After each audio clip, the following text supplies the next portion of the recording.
for October. Ella wore fluffy pink earmuffs that looked like big globs of cotton candy stuck to her ears. Richie wore his favorite winter hat, a stocking cap with a ribbed cuff and a large red pom-pom on top. The pom-pom shook whenever Richie moved. "You guys ready for this?" Noah asked. Ella winked and smiled at Noah. Richie nodded his head and his pom-pom. Ella said, "Let's check out that note again, the one the birds gave you." They found a private spot beneath a tree. Noah opened the crumpled paper and the three children focused on the page. The writing started in the middle of a sentence and the middle of a thought, as it did on the note that Mr. Talltail had given him. "Too much going on. Too much I don't understand. I'm so confused. I've been investigating the underwater tunnel at the Polar Pool in Arctic Town. The lady who works there always watches me as if she suspects something. It's creepy. She always asks if I'm with my parents, and I just say yes."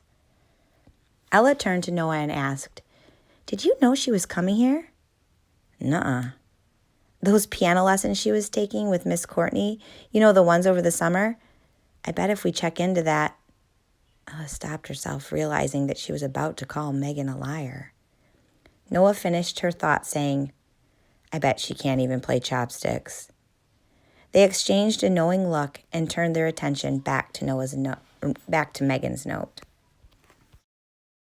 "Anyway, I need to get home. Noah's probably home already and I'm supposed to be there. I'll tell him and the other scouts about this soon, but right now they'd probably think I'm crazy. All for now, Megan. P.S. Almost forgot. I have to remember to watch the polar bears when the zoo starts to close. They get real active. It's best to watch them from the glass tunnel, especially around the polar pool's curves and corners. I know I saw light coming." The writing ended. Noah turned the paper over. The second side was too smeared to read anything except a few lines. "Only has 2 polar bears, Frosty and Blizzard. But if I saw what I think I saw, this whole thing is getting really weird. For a second, I saw 3 bears. Is that possible?" That was the end of the back of the page. Richie said, "Wait, the zoo only has 2 polar bears." "Yeah," Noah said, "and it's only supposed to have 50 birds, not thousands." The scouts stood together in silence. The wind blew Megan's note, making it flutter and snap in Noah's hand. "This is real, isn't it?" Ella asked. "Yeah," Noah said. "This is really happening." "Come on," Richie said, as he settled the wiggly pom-pom on his cap. His voice sounded unusually courageous. "Let's go to the tunnel and see how many bears we find." They turned and headed deeper into the zoo. Arctic Town was an area of the zoo designed to look like a cold Arctic landscape. From the concession stands to the restrooms, all the buildings were shaped like igloos. Plastic icicles dangled from every ledge. Sheets of plastic lay across the sidewalks, and signs cautioned visitors, "Watch out for ice on path." The design had a cool effect in the winter, but a rather lame one in the summer. Could children believe it was cold when snow cones were melting down their fingers? In no time, the scouts reached the polar pool. Set on an icy-looking landscape, the exhibit had a long, winding, in-ground pool. A flight of narrow stairs descended 20 feet into the earth and led to a glass-walled underwater tunnel, which reached across the middle of the pool. "Let's go," Noah said. He rushed down the stairs and stepped into a glass room that looked into the pool. Though this room had a spectacular view, the real attraction was the tunnel. It started at the room they were in, snaked through the water, and opened into a second glass room at the other end, which was barely visible from here. It was like a hamster's plastic tunnel, but 1,000 times larger. The scouts strolled into the tunnel. They felt as if they were walking directly into the pool. Inside the tunnel, they joined a bunch of kids who were watching Blizzard. The bear was trying to sink an orange barrel with his thick legs, which moved sluggishly through the water. He was enormous. After a while, Frosty started to wrestle with Blizzard. A few minutes passed, and Blizzard swam over the tunnel, casting his shadow over the visitors beneath him. He planted his paw on the glass directly above Richie. It was bigger than Richie's head. The scouts stared into the tank, hoping to catch sight of something unusual, a third bear perhaps, but they saw nothing. Noah suggested that it was too early for anything weird to happen. To kill time, they decided to leave the tunnel and have a snack at one of the igloo concession stands upstairs.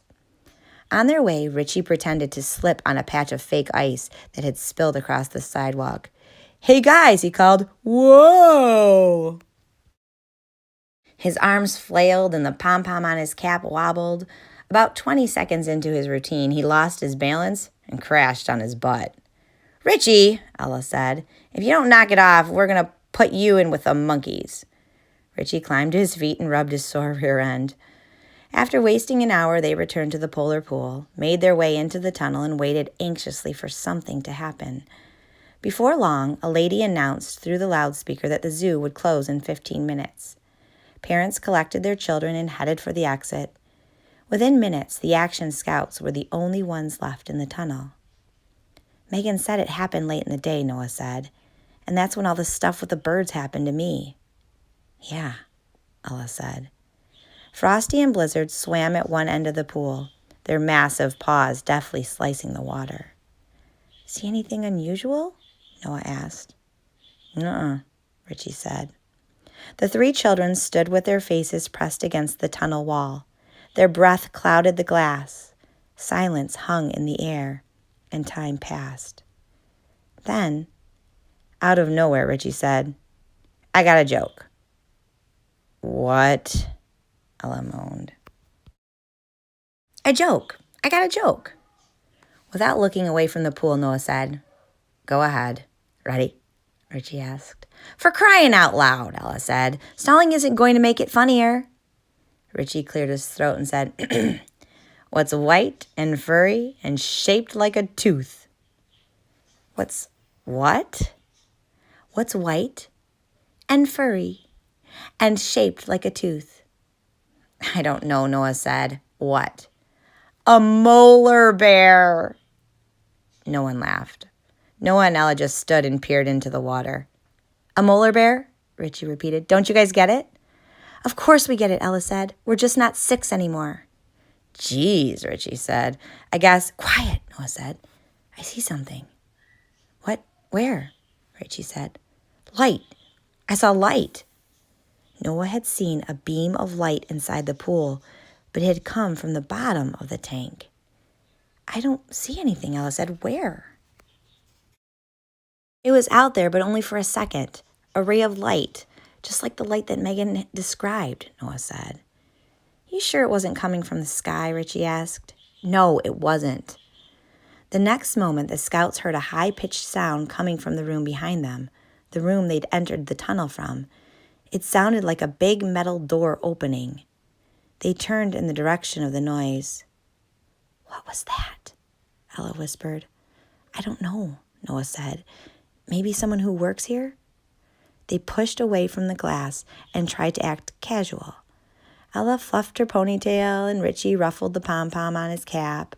The scouts heard another high-pitched sound, followed by the sound of something slamming shut. "That's too loud to be a normal door," Richie whispered. Suddenly, through the layers of glass that formed the winding tunnel, the scouts saw movement. Something had entered the room. Something big and white. From where she stood, Ella could see around the corner. A moment later, her face turned pale. Guys?" A new sound filled the exhibit. "Roar." "What is it?" Noah said. Before she could reply, the head of a huge polar bear emerged at the opening of the tunnel.